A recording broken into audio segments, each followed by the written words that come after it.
Welcome to signal TV. నా చేతిలో ఉంది కాంగ్రెస్ మేనిఫెస్టో. ఈ మేనిఫెస్టోనే కాంగ్రెస్ అధికారంలోకి తీసుకొచ్చింది. కానీ ఈ మేనిఫెస్టోతో కాంగ్రెస్ అధికారంలోకి వచ్చిన తర్వాత అసలు ఈ మేనిఫెస్టో సాధ్యం కాదనుకుంటా. ఇప్పటిదాకా 6 గ్యారెంటీలు అమలు చేయలేదని, అసలు ఈ రుణమాఫీ ఇష్యూ సాధ్యం కాదని, దాని మీద ఇప్పటికే 4-5 డేట్స్ కాంగ్రెస్ ప్రభుత్వం మిస్ చేసింది. ఆగస్టు 15 ఇప్పుడు రేవంత్ రెడ్డి లేటెస్ట్గా ఇచ్చిన డెడ్ లైన్ రైతు రుణమాఫీ 2 లక్షల రుణమాఫీకి. అసలు ఈ మేనిఫెస్టో తయారు చేసినప్పుడు ఇవన్నీ సాధ్యం అవుతాయని చూసి లెక్కలేసి అంచనా వేసి మేనిఫెస్టో తయారు చేసిండ్రా, లేకపోతే ఎలక్షన్స్లో గెలవడానికి మాత్రమే ఈ మేనిఫెస్టో తయారు చేసిందా కాంగ్రెస్? మనతో Congress manifesto committee member Duddilla Sridhar Babu గారు కన్వీనర్, దానిలో member agriculture university retired professor Haldas Janaiah గారు మనతో ఉన్నారు. సార్ నమస్తే. నమస్కారం. సార్, ఈ మేనిఫెస్టో సాధ్యం అవుతుందని లెక్కలేసి అంచనా వేసి తయారు చేసిన మేనిఫెస్టోనా, లేకపోతే ఏదో విధంగా అధికారంలోకి రావాలి 10 years అధికార దూరంగా ఉంది కాంగ్రెస్, దానికోసం తయారు చేసిన మేనిఫెస్టోనా?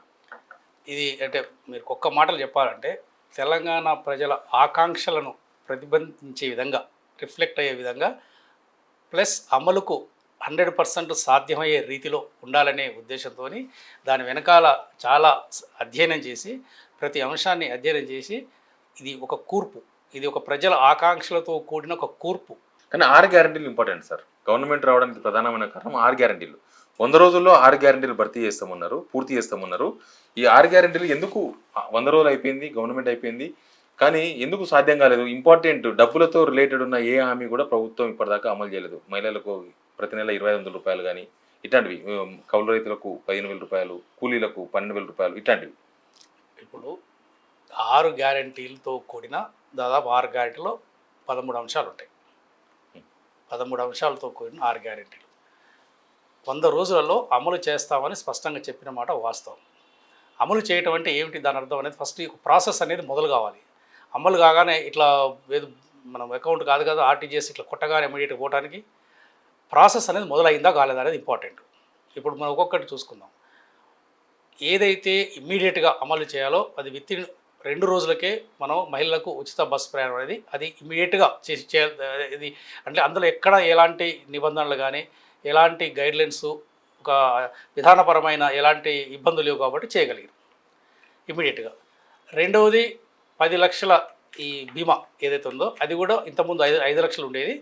ఈ ఆరోగ్య బీమా కింద పేదవాళ్ళకు ఆరోగ్య బీమా కింద అది 10 లక్షలు చేయడం జరిగింది.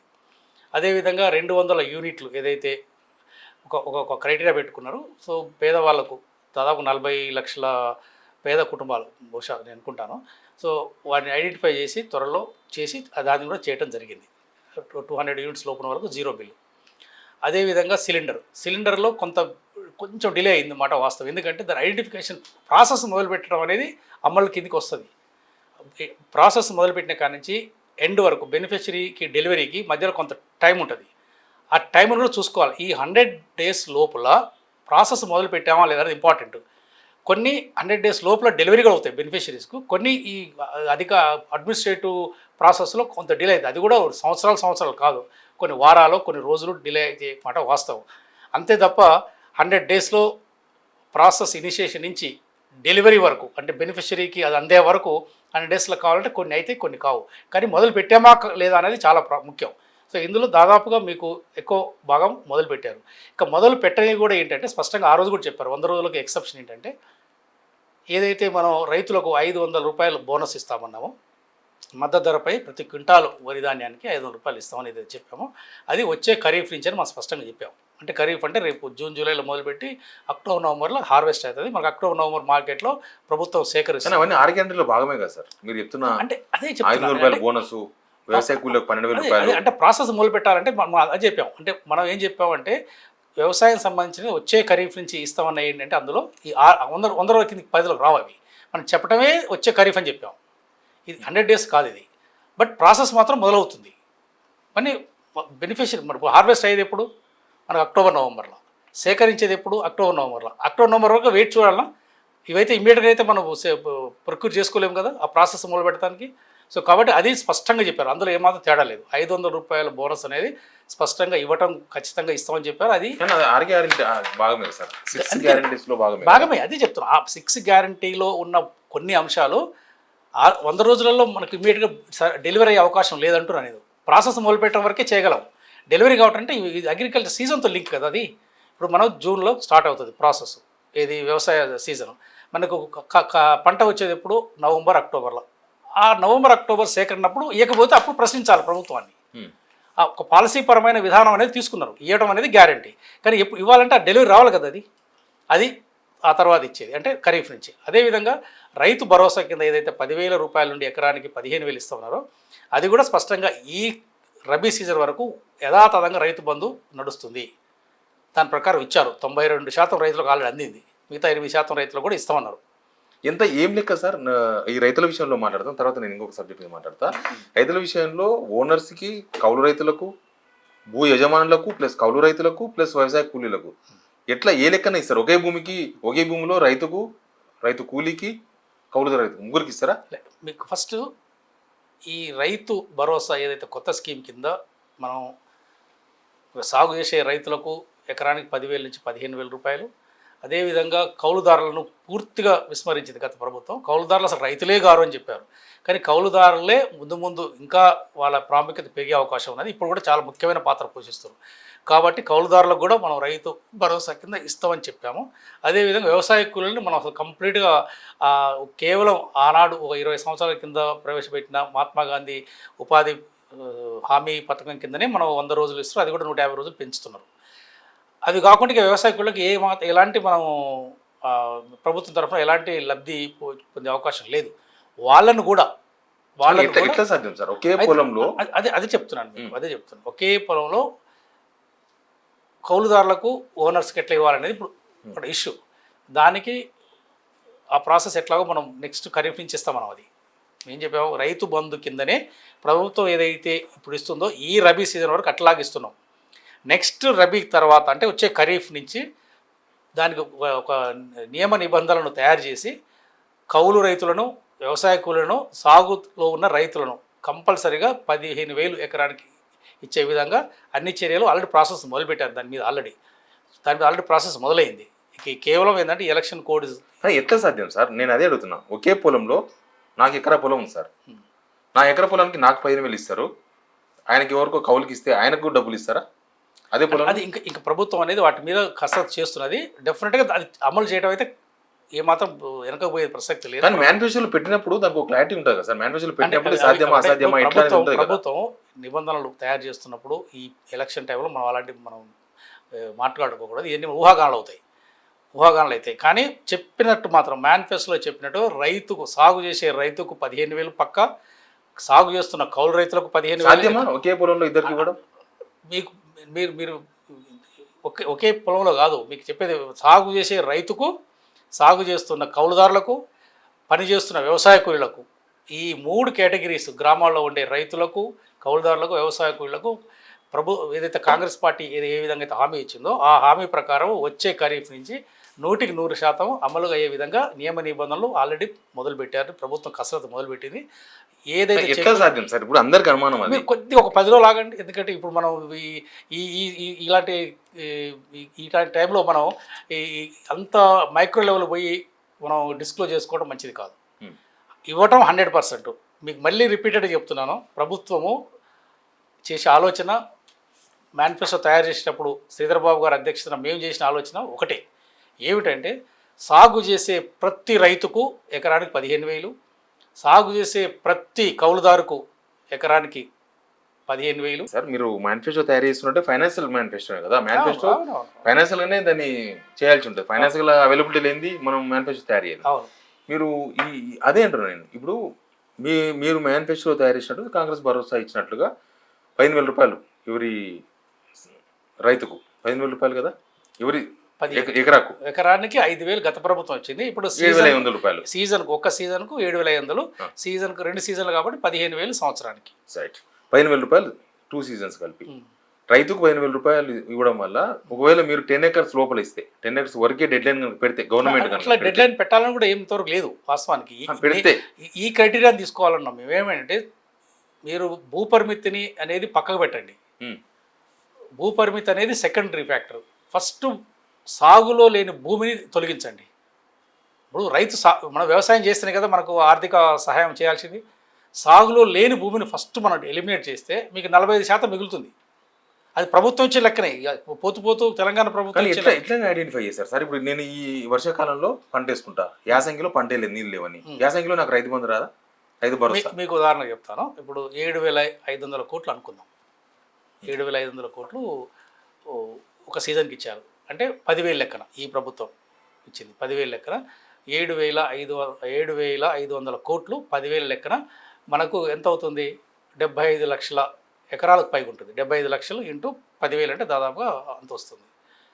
అదేవిధంగా రబీ 75 లక్షలు అంటే 1,50,00,000 ఎకరాలు, 1,50,00,000. కానీ మనకు ఆడ భూమి ఎంత ఉన్నది? మనకు ప్రభుత్వం మన వ్యవసాయ శాఖ ద్వారా సాగులో ఉన్న భూమిని పట్టే కదా మన ఉత్పత్తి ఎంత అవుతుంది, దాన్ని క్రాప్ కటింగ్ ఎక్స్పెరిమెంట్ ద్వారా ఈల్డ్ ఎంత, ఈల్డ్ ఇంటూ ఆ విస్తీర్ణం చేస్తే మాకు టోటల్ ప్రొడక్షన్ వస్తుంది కదా. దాని ప్రకారం చూస్తే రైతు బంధు కింద ఇచ్చిన విస్తీర్ణము యాక్చువల్ సాగుబడిలో ఉన్న విస్తీర్ణము కంటే 45% ఎక్కువ ఉంది. అంటే సాగుబడిలో లేని భూమికి అంటే 100 ఎకరాలు కనుక మనం రైతు బంధు ఇస్తే అందులో 45 ఎకరాలు సాగుబడి లేదు. అది అంటే గుట్టలు కావచ్చు, రాళ్ళు అంటే వ్యవసాయ మనుషులు పోరు ఇక్కడ. మీరు అదే మనుషుల సమస్య కాదు ఇక్కడ, రైతుల సమస్య కాదు ఇక్కడ. ప్రతి సాగు చేసే రైతుకు వస్తుంది ఇక్కడ. అప్పుడు వచ్చింది, ఇప్పుడు కూడా వస్తుంది. అంటే 35 లక్షల ఎకరాలకు రావచ్చు. సాగు అంతే ఉంటుందా? 35-40 లక్షలు ఎక్కువ ఉంటుంది చాలా. అది వేరు. అంటే నేను మీకు ఒక ఎగ్జాంపుల్ చెప్పాను. 100 ఎకరాలలో మనకు 100 ఎకరాలు అనుకుంటే ఉదాహరణకు 45 ఎకరాలు సాగుబడులు లేని భూమికి ఇచ్చారు. ఇప్పుడు కేవలం అలా 55 ఎకరాలు మాత్రమే సాగులో ఉన్నది. దాని ప్రకారం మొత్తం రాష్ట్ర విస్తీర్ణం కనుక మనం లెక్క తీస్తే మనకు 45% రైతు బంధు సాగుబడిలో లేని భూమికి పోతుంది. దాన్ని మనం ఇవ్వకూడదు. వ్యవసాయం చేసే రైతుకు అందాలి కదా. సో కాబట్టి ఈ పెంచిన 10,000 నుంచి 15,000 ఎకరానికి ఏదైతే పెంచామో ఇదే 15-16,000 కోట్లలో మనం 15,000 ఎకరం ఇవ్వచ్చు. ఎలాంటి ఒక్క రూపాయి కూడా ఆర్థిక 55% మందికి వస్తుంది, రైతులకు అందరికి వస్తుంది. రైతులకు వ్యవసాయం చేసిన 55% రైతులు మీరు రైతులు ఇక్కడ నెంబర్ ఫార్మర్స్ అనే వాళ్ళు అందరికి వస్తుందండి. ఇక్కడ ల్యాండ్ విస్తీర్ణం ముఖ్యం. విస్తీర్ణం ఏంటంటే సాగుబడిలో లేని భూమి కూడా రైతు బంధు కింద ఇస్తున్నారు. ఆ సాగుబడి లేని భూమి ఇప్పుడు ఎలిమినేట్ అవుతుంది. వాళ్ళు ఎవరు 45% భూమికి ఇస్తున్నారు ఇప్పుడు ప్రజెంట్గా. సో అది ఎక్కడిది 45%? అంటే ఇప్పుడు ఉదాహరణకు హైదరాబాద్ చుట్టుపక్కల అన్ని గుట్టలు, రాళ్ళు, రప్పలు ఉంటుంది. అలాంటి భూములు అంటే ఇప్పుడు నేను కౌలుకి ఇస్తాను సార్, నాకు రాదా రైతు భరోసా? అది అసలు మీరు లింక్ దానికి దీనికి సంబంధం లేదు. ఇక్కడ ఏమిటంటే ప్రతి అగ్రికల్చర్ చేసే వాళ్ళకి వస్తుంది. ఆనాడు వచ్చింది, ఈనాడు 10,000 బదులు 15,000 వస్తున్నది. సాగు చేసే ప్రతి రైతుకు ప్రతి ఎకరానికి రైతుకు వస్తుంది, కౌలుదారుకు వస్తుంది. ఇప్పుడు ప్రజెంట్ గవర్నమెంట్లో గత ప్రభుత్వంలో కూడా వచ్చింది. కానీ వారితో పాటు గత ప్రభుత్వంలో సాగుబడిలో ఉన్న రైతుతో పాటు రైతు కాని రైతులకు వచ్చింది.